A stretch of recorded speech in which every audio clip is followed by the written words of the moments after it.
নির্বাচন কমিশনের বেঁধে দেওয়ার সময়ের মধ্যে নিবন্ধনের জন্য আবেদন করবে জাতীয় নাগরিক পার্টি। পাশাপাশি গণপরিষদ ও জাতীয় সংসদ দুটি নির্বাচনে একক প্রার্থী দেবে এনসিপি।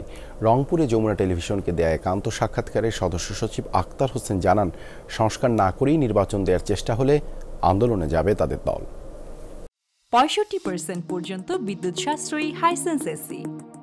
হাইসেন্স জুলাই বিপ্লবে নেপথ্যের অন্যতম লাইনার আক্তার হোসেন 4 আগস্ট গ্রেপ্তার হওয়ার সময় সবাইকে আন্দোলনে ঝাঁপিয়ে পড়ার আহ্বান জানান তিনি। বিপ্লব পরবর্তী সময়ে বৈষম্য বিরোধীদের রাজনৈতিক প্ল্যাটফর্ম জাতীয় নাগরিক কমিটি এনসিপির সদস্য সচিব এখন আক্তার। আগামী নির্বাচনে এনসিপির হয়ে কাউনিয়া পীরগাছা নিয়ে গঠিত রংপুর 4 আসনে লড়বেন তিনি। তাই চলছে নানামুখী দৌড়ঝাঁপ। ঈদের নামাজের পর কাটিয়েছেন শহীদদের বাড়িতে বাড়িতে। নির্বাচন না, আগে সংস্কার করে তারপরে নির্বাচন। যমুনা টেলিভিশনের সাথে একান্তে কথাও বলেন আক্তার। বলেন, নির্বাচন কমিশনে দলের আবেদন ও মার্কার জন্য প্রস্তুতি শেষের পথে। উচ্চ আদালতের রায়ের আলোকেই কমিশনে জমা পড়বে আবেদন। জানান, সব আসনেই প্রার্থী দেবে এনসিপি। নির্বাচন কমিশনে নিবন্ধিত হওয়ার জন্য যে শর্তাদিগুলো রয়েছে, 21টি জেলায় জেলা কমিটি এবং অফিস থাকা, 100টি উপজেলায় উপজেলা কমিটি এবং অফিস থাকার যে বাধ্যবাধকতার কথাগুলো বলা হয়েছে, আমরা খুব অল্প সময়ের মধ্যেই এই শর্তাদিগুলো আমরা পূরণ করতে পারবো এবং যত দ্রুত সময়ের মধ্যে সম্ভব আমরা নির্বাচন কমিশনে নিবন্ধনের জন্য আবেদন করব। জাতীয় নাগরিক পার্টি এনসিপি আমরা সত্য আমাদের যাত্রাটা শুরু করেছি, কিন্তু আমাদের যাত্রায় গণমানুষের সমর্থন রয়েছে।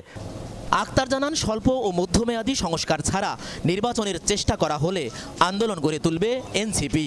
বলেন, গণপরিষদ এবং জাতীয় সংসদ নির্বাচন একসাথে করার জন্য চাপে রাখা হবে সরকারকে। সংস্কার এবং বিচারের দৃশ্যমানতা, একই সাথে গণপরিষদ নির্বাচনের যে বাস্তবতা আছে সে ব্যাপারেই যেন সরকার তাদের কর্মসূচিগুলো গ্রহণ করে। যে সরকারকে যদি চাপে পড়ে সংস্কারবিহীনভাবেই দেশটাকে ছেড়ে দিতে হয়, সেক্ষেত্রে অবশ্যই আমরা জনগণকে সাথে নিয়ে দুর্বার আন্দোলন গড়ে তুলব। আক্তার বলেন, শুধু ঐতিহাসিক নয়, অভ্যুত্থানের দালিলিক প্রমাণ হিসেবে সরকারকে জুলাই ঘোষণাপত্র বাস্তবায়ন করতে হবে। যত দ্রুত সময়ের মধ্যে সম্ভব সরকার যেন স্ব-উদ্যোগী হয়ে রাজনৈতিক দলগুলোর মধ্যে ঐক্যমতের ভিত্তিতেই জুলাই ঘোষণাপত্র তারা জারি করেন। এবং একই সাথে আমরা এটাও মনে করি যে জুলাই ঘোষণাপত্র তার একটা আইনি বাধ্যবাধকতার জায়গা থাকতে হবে, নিছক কোনো ঐতিহাসিক দলিল নয়, বরং এর মধ্য দিয়ে যেন একটা আইনি বাধ্যবাধকতার জায়গা তৈরি হয়। এর আগে 27 মার্চ 6 দিনের রংপুর সফরে আসার সময় ভ্যানগাড়িতে গণসংযোগ করেন আক্তার হোসেন। 24 জুলাই বিপ্লবের পর 71-এর আকাঙ্ক্ষা সাম্য, মানবিক মর্যাদা এবং সামাজিক সুবিচার নিশ্চিতের পাশাপাশি অর্থনৈতিক মুক্তি এবং ফ্যাসিবাদ এবং আধিপত্যবাদ বিরোধী বাংলাদেশ বিনির্মাণে যে নয়া মধ্যপন্থার রাজনৈতিক বন্দোবস্তের কথা বলছে এনসিপি, বাংলাদেশে বিদ্যমান রাজনৈতিক বাস্তবতায় সেই বয়ান বাস্তবায়ন কতটুকু সম্ভব, সেজন্য অপেক্ষায় আছে বাংলাদেশ।